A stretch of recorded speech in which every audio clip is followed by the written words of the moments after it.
Hello y'all, and welcome back to my channel. My name is Ashley Hannah, and I'm the Moody Reader, and today we're going to do a book tag because book tags are still in.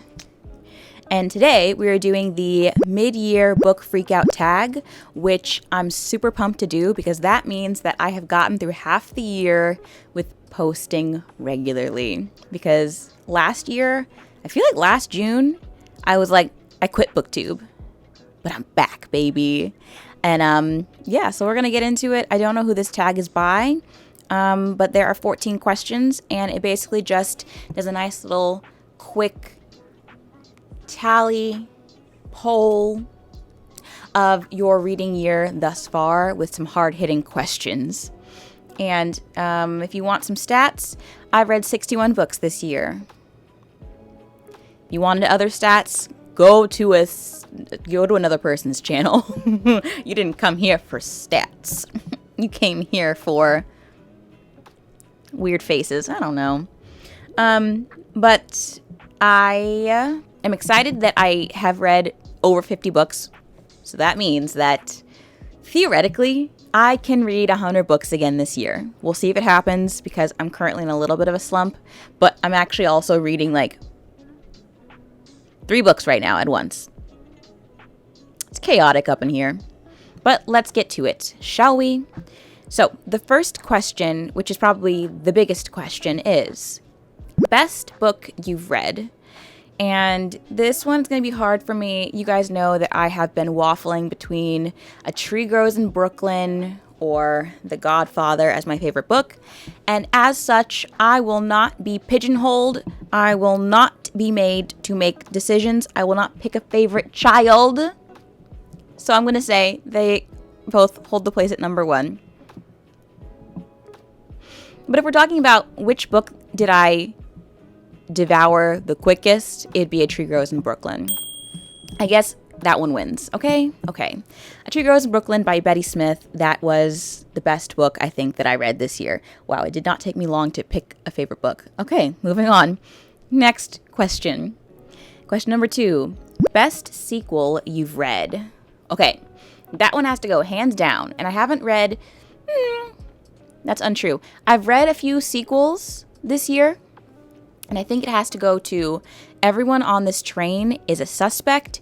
That book was a sleeper book. I did not expect it to be so good, and yet it was. So that one is by Benjamin Stevenson. And you best believe I am looking forward to any of the books he puts out in the future. Because he just knows how to write a really good meta book. And it was on a train. I love books that are set on trains.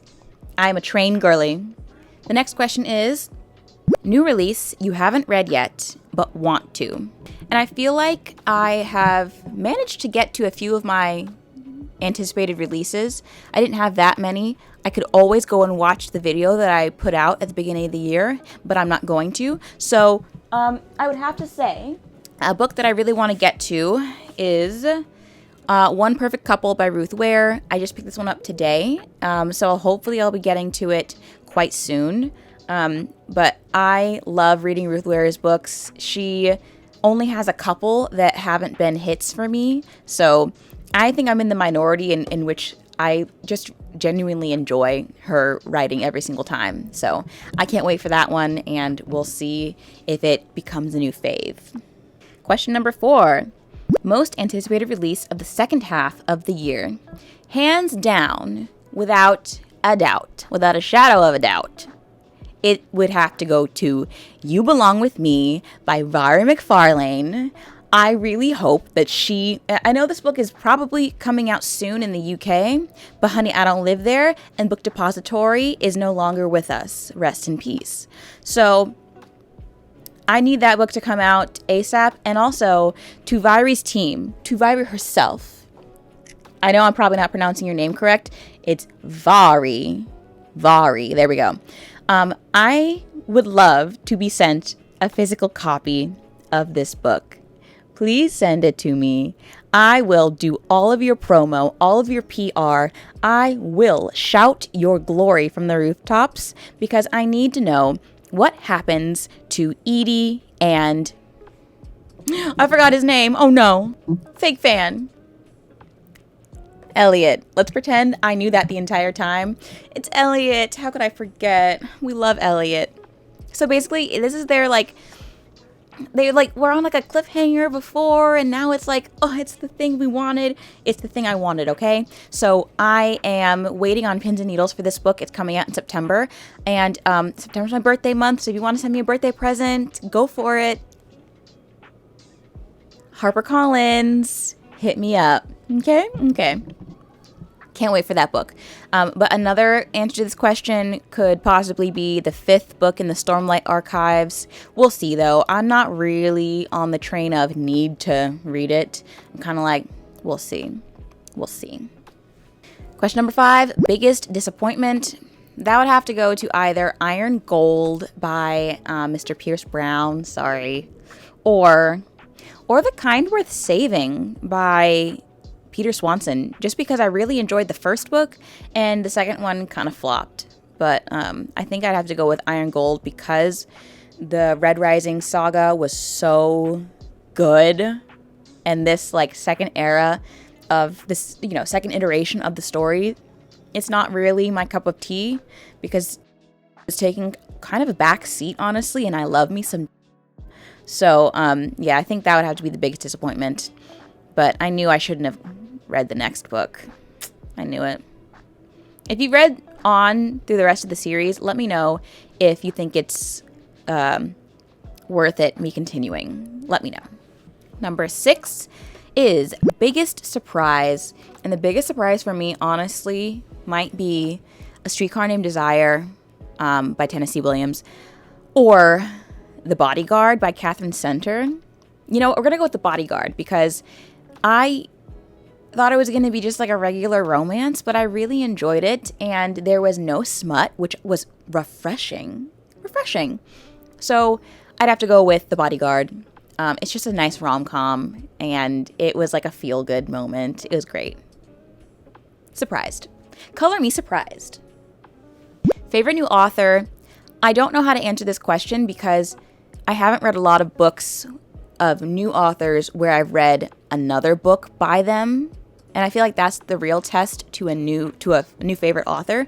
But if I had to choose right now, off the top of my head, it would be Betty Smith, because she personified growing up in A Tree Grows in Brooklyn. It was so relatable. I don't know, and it's not like it's supposed to be like relatable in that I am also in the early 1900s. It took me in and kept me there, and I just really enjoyed it. So I'd say Betty Smith. I do want to read more from her. I don't know how much she wrote, but I want to read more. Question 8, newest fictional crush. Okay, because I'm basic, I'm going to choose. Okay, I have 3 choices, okay? It's fine. I'm not getting married to them. So my 3 choices are: 1, Dean from The Naturals. I'm a sucker for a bad boy with a troubled past. 2, Miles, whatever his last name is, Miles Novak? Couldn't tell you. From Funny Story, because he was quite charming. I have to admit, he was quite charming. And 3, Michael Corleone from The Godfather. That's my harem. Okay, next question. 9, newest favorite character. Hands down, the grandma from Listen for the Lie by Amy Tintera. She was a hoot and a half. Question number 10. Book that made me cry. Okay.